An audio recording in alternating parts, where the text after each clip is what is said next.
कुछ देर में चाची रूम में आई। चाय के 2 कप इनके हाथ में थे। आकर मेरे बराबर में बैठ गई। मेरे चेहरे पर थकन देखकर पूछने लगी कि सोना उसकी याद आती है मेरे राजा को, एक दिन भी नहीं रह पा रहे उसके बगैर। मैं मुस्कुरा दिया और उठकर बेड से टेक लगा दी। चाय पीकर चाची मेरे और करीब हो गई और सर दबाने लगी। इनके नरम नरम हाथ जैसे जैसे दबा रहे थे ऐसे ही दर्द गायब हो रहा था। मैं आंखें बंद करके बैठा था। वो मेरे साइड पर बैठी दोनों हाथों से सर दबा रही थी। चूड़ियाँ की छन छन मेरे कानों में खनक रही थी। उनसे आने वाली खुशबू मुझे बहुत प्यारी लग रही थी। मैंने आंखें बंद किए हुए एक हाथ इनकी तरफ बढ़ा दिया। मेरे सर का दर्द अब गायब हो चुका था और उसकी वजह सनसनाहट ने ले ली जो पेशानी से होती हुई मेरे पूरे जिस्म में दो रही थी। मेरी बेजा कोशिश भी जारी थी मगर हाथ था कि अपनी मर्ज़ी पर काम करने लगा। वो बहुत अजीब की फीलिंग थी। शादी के बाद दूसरी रात थी और ऐसे लग रहा था कि जैसे बेवफाई हो रही हो, मगर चाची के चेहरे पर बिखरी हुई चाहत और मोहब्बत मुझे अपनी तरफ खींच रही थी। अब मैंने दूसरे हाथ को बढ़ा कर दूसरी साइड को भी पकड़ लिया था और इस पर काम करने लगा। चाची ने मेरे माथे पर बोसा किया और फिर आहिस्ता आहिस्ता पूरे चेहरे पर बोसों की बारिश कर दी। फिर वो मेरे होंठों पर काम करने लगी। आज ये पहली बार था कि जब मेरा दिल और दिमाग दोनों मेरा साथ नहीं दे रहे थे। चाची का चेहरा सुर्ख हो चुका था और उनकी आंखों में प्यार साफ नज़र आ रहा था। मैं ना चाहते हुए भी तैयार हो रहा था। चाची आहिस्ता आहिस्ता अपनी ज़ुबान से काम करने लगी और इनका अंदाज़ ऐसा था कि जैसे तेज़ी से जलती हुई आग को बुझाने के लिए चारों तरफ से कोशिश जारी हो। तकरीबन 2 मिनट बाद मैं पहले कमरे के दरवाजे की तरफ गया।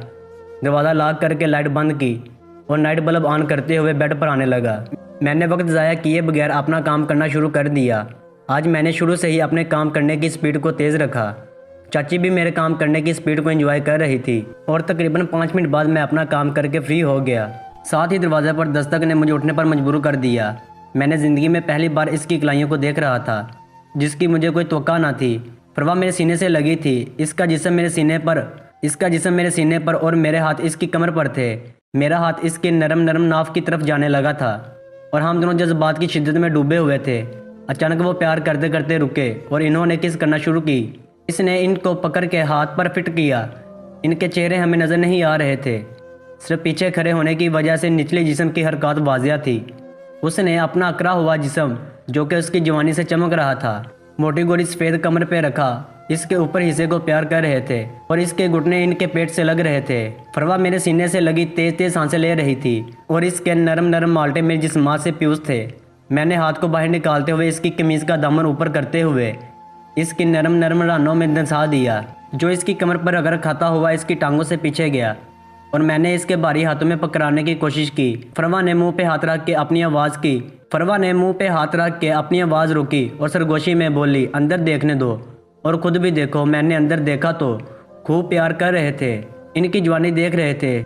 चेहरा क्योंकि वो इनके नीचे होने की वजह से नज़र नहीं आ रहा था, लेकिन हर काज से बच्चा लग रहा था कि कुछ उल्टा कर रहे हैं।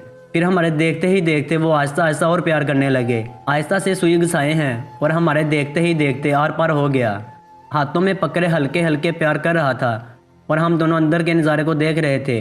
पूरा प्यार होते देखकर फरवा बोली, उफ, बरमूदा ट्रायंगल में जहाज़ कई नन्हे मुन्ने बच्चों से अब फ़र्क हो गया। जिधर हम खड़े थे वहाँ मेरा ध्यान ना था, मगर मुझे इसकी सरगोशी में शरारत वाज़ेह महसूस हुई। मैं भी मुस्कुराहट को दबाते हुए बोला, बरमूदा ट्रायंगल के बजाय कि टोकी पहाड़ियाँ समझ लो जिनके दरमियान अंधमी गहरी खाई है कि जो खाई में गिरा तो वहीं का हो गया। वो भी दिली दिली आवाज़ में हंस पड़ी। कमरे के अंदर प्यार पूरी रफ्तार हो रहा था और इनको रिस्पॉन्स दे रही थी। मैंने भी दाएं हाथ से फरवा की कमर को सहलाने लग गया। वो इंतहाई शौक से अंदर कुछ मनाजर देखते हुए हल्का हल्का हंस रही थी। अंदर के मनाजर देखते हुए वो फिर बोली, ऐ अज़ीम माँ, तेरी अजमत को सलाम। इस गंदे भाई ने तो मेरी जवानी पर बात कर रखी। मुझे बहुत हंसी आई इसकी बात पर और मैंने मुँह इसकी गर्दन पे दिया कि अपनी हंसी को कंट्रोल किया तो इसने एक बार फिर बोलते हुए कहा, देखने दो ना, ये सब देखूंगी तो सीखूंगी और पूरी रात पड़ी है। अभी पहले ये देख लूँ मैं कौन सा भाग रही हूँ।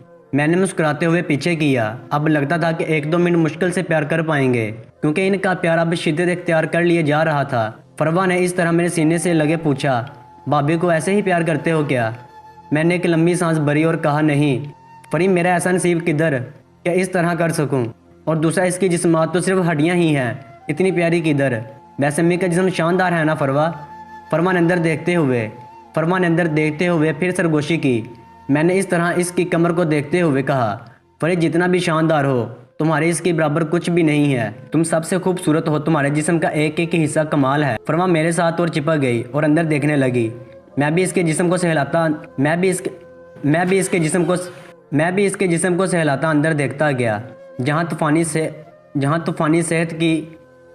सेहत की और इनकी शानदार मोहब्बत थी। आखिरी लम्हात पे थी। अब्बू के जिस्म ने दो तीन छक्के लिए और इन्होंने अपना आप इसके साथ दिया।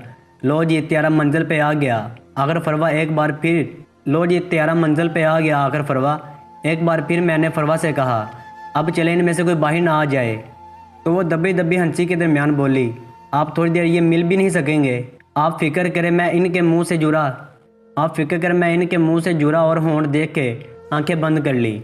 मैं इस मंजर में खोया हुआ था कि फरवा फिर बोली, लो जी दोनों की शांति मिल गई और तन मन धन सुकून में खो गए और मेरे सीने से लगी मुस्कुरा गई। मैंने कहा, चल गुड़िया अब ऊपर चलते हैं, और उसे छोड़ दिया। वो मुझसे पीछे हटी और सर हिला दिया और मेरे साथ चलने लगी। लेकिन मुझे ये देखकर अजीब लगा कि इसने कुछ ठीक नहीं किया। मैंने हाथ बढ़ा के इसकी ठीक की। इसी तरह जब हम सीढ़ियाँ चढ़ने लगे तो इसकी कमर थोड़ी सी खुल गई और मेरा हाथ इसकी जवानी के इर्द गिर्द और मुझे जगह गिली महसूस हुई और मेरे अंदर एक कीमती खुशी की लहर दौड़ गई कि फरवा को भी ये सब अच्छा लग रहा था। दोस्तों ऐसे मज़ेदार वीडियो देखने के लिए हमारे चैनल को और वीडियो को शेयर और लाइक करना मत भूलिएगा। मिलते हैं अगली वीडियो के साथ, तब तक इजाज़त दे, अल्लाह निगहबान।